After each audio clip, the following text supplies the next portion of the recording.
Rahim. Assalamu alaikum. My dear students, I am Mohammad Abdullah Murad Chaudhary, Senior Lecturer, Department of Agriculture Studies, Milestone College, Uttara Dhaka. Today's lecture topic is Chapter 2, Section 2. Section name is Fish Pond, and today is the second lecture. First lecture, we talk about different type of physical, chemical properties, characteristics of fish, ideal fish pond, then natural feed. Today's first topic is types of pond, fish pond. There will be two types of fish pond, which is on the basis of durability of water, which is permanent and temporary pond. What is permanent or annual pond? Where all the year round we can find water present in that pond, and in that pond is not so deep, and in that pond we can cultivate rui, katla, this type of fish, and in this pond clay loam soil present in that pond, and that is why this pond can keep our water for all the year round. Next point is temporary or seasonal pond. In this pond, and where not all the time in the year water can kept in that pond, about 3 to 8 months water present in that pond.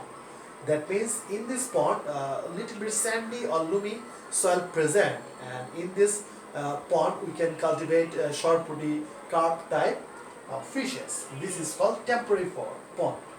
Next point is on the basis of age of the cultivated fish. In this type of there will be three type of pond, which is nursery pond, rearing pond, and stocking pond. Before that, we have to know different type of fish categories, fish fries categories. First one is yolk, sac larvae. Second one is renu or dhani fry. And last one is stocking fry. Last one is fingerling. Fingerling.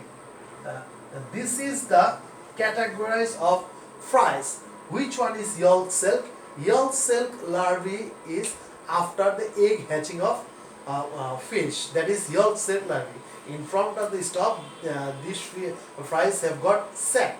That is called yolk silk. Next one is renu or dhani fry. This is looks like rice grain, which is below 2 or 2 centimeter inside, and this is the next step of yolk silk larvae.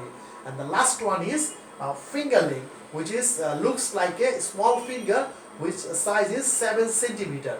And if you go to your textbook, if you have a look, page number 44, you can find these three fries picture. This is yolk silk larvae, and this one is renu or dhani fry, and this one is fingerling. And so let's talk about on the basis of age of the cultivated fish. There will be three type of pond, which is one is nursery pond, next one is rearing pond, and the last one is stocking pond. So what is nursery pond?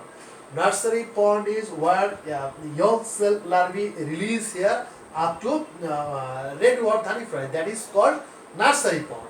And what is rearing pond? Where renu fry release in here, and this up to fingerling, rear up to fingerling fries. This is called rearing pond. And the other one is stocking pond, where fingerling pond release here and up to maturity state or adult stage rearing in the pond. And this is the main pond of fish culture. So there will be three pond, which is nursery pond, rearing pond, and stocking pond. Nursery pond means where yolk silk larvae release here and up to renu or dhani fry. Then rearing pond is where renu or dhani fry release here up to fingerling stage. And the main pond is stocking pond, where fingerling release here up to adult. That is called stocking pond. So this is the three type of pond according to the age of the cultivated fish. And there will be three more pond, which is small pond. I write it down here. There will be three more pond, which is small pond, small pond. Uh, Here the size of pond is 1 to 5 decimal, 1 to 5 decimal. Uh, then next one is the medium pond, pond, where the pond size is 10 to 30 centimeter, decimal 10 to 30 decimal. And the last one is large pond, where the size is more than 30 decimal. This is called the pond according to the size. Now I'll talk about the layers of a pond. There will be three layers present in a pond. First one is upper layer, middle layer and bottom layer. If we go to page number 45, you can find the picture which is about I indicate the layer of different pond. So the first one is upper layer. Upper layer were very close to the air and light. In this layer, lots of air, lots of sunlight present. That is why phytoplankton present more or available in this layer. In this layer, cutla fish will be floating here or present here. And next point is middle layer.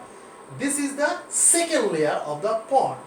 In this layer, sunlight, then dissolved oxygen, then carbon dioxide, then air will be little bit less than the upper layer. That is why in this layer available of phytoplankton and zooplankton is available. Both are available in this layer. And in this layer you can move around, rui fish and move around in this layer. Next point is bottom layer. In this layer, the third layer and the last layer, which is very adjacent to the soil.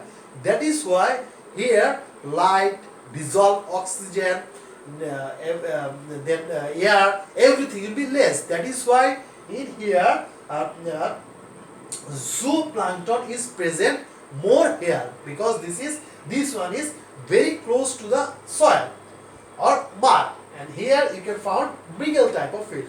So this is the types of say fish pond and the different layer. Now let's move on to the next point, which is animal group living in ponds. There will be lots of animal present in the pond, which are natural feed as well for the fish. If that type of natural fish is present available in the pond, we have to apply less type of supplementary food. So what will be the animal group living in the pond? First one is plankton.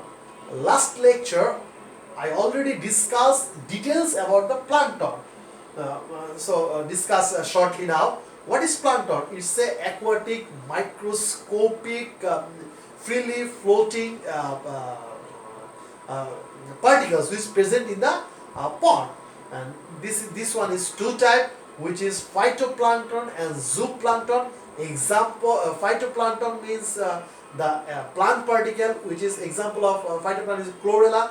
Zooplankton is a plant particle, which is Daphnia. The example, this is the plankton, and all about natural feed. Next point is swimmer or nectar.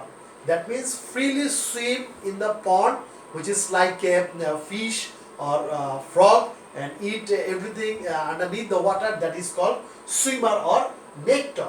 Next one is benthos. Benthos or bottom living organism, which is present underneath the bottom of the pond, where I call the bottom layer of the pond, and near the soil. That means too much mud present in that area. Example is snails and oyster. So this is the animal group living in the pond. And next one is aquatic plants. There will be some aquatic plants, which is first one is algae, and this kind of algae present in the bank or shallow land of the pond. Example is Spirogyra. Next one is floating plant. Floating plant, in these ones, the root of the floating plant is not adjacent to the root of the floating plant, is not adjacent to the soil, but floating in that part, basically floating, that is called floating plant, which is water hyacinth, khude hyacinth, etc. Next one is submerged plant. What is submerged plant? The root of the plant will not adjacent to the soil, but the stem and leaf will remain float on the water, top layer of the water. That is called submerged plant, which is water living. Next one is marsh plant. This plant's root adjacent to the soil, and the leaf, plant, everything also underneath the water. That is no submerged, no floating. That is called marsh, and this type of you can found on the bottom of the bottom layer of the pond. Next one is creeper.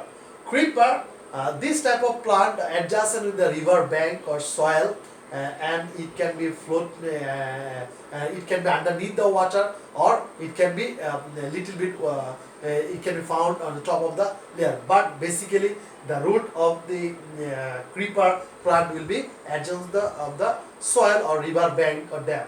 That is example of Helencha, Columella, this type of things. So if I show you the picture which you can find here, if you go to page number 46 to 47, you can find here plankton, here the marsh floating plant, water hyacinth and khude hyacinth. In that page you can find 47 page, you can find water lily, lotus, which is submerged plant, and then marsh plant you can find 47 page, leafy jhaji, najas, throaty jhaji, and the creeper plant is balancho here. You have to memorize all type of figure which I showed today, because in the CQ or in the MCQ this type of figure will give you, and they asked for you the identify the figure and explain that for CQ, and even in the CQ they give you the picture and ask for you identify the picture, and you have to identify the picture.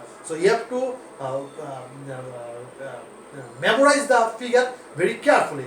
So today's topic is types of the we discussed already types of the fish pond, which is basis of the durability of water, permanent, temporary. Then basis of age of the cultivated fish, which is nursery pond, rearing pond, stocking pond. Even I explain you the different types of fries and different types of small pond, medium pond, large pond. Even the layers of upper, middle and bottom layer, and then animal group living in the pond. So everything in this chapter is very, very important for your MCQ as well. Like I said, every lecture you have to underline every single line for your MCQ exam. It will help for you, and memorize it very carefully. And then for CQ part, I already show you what will be the for CQ part and what will be the MCQ part. So thank you very much for today.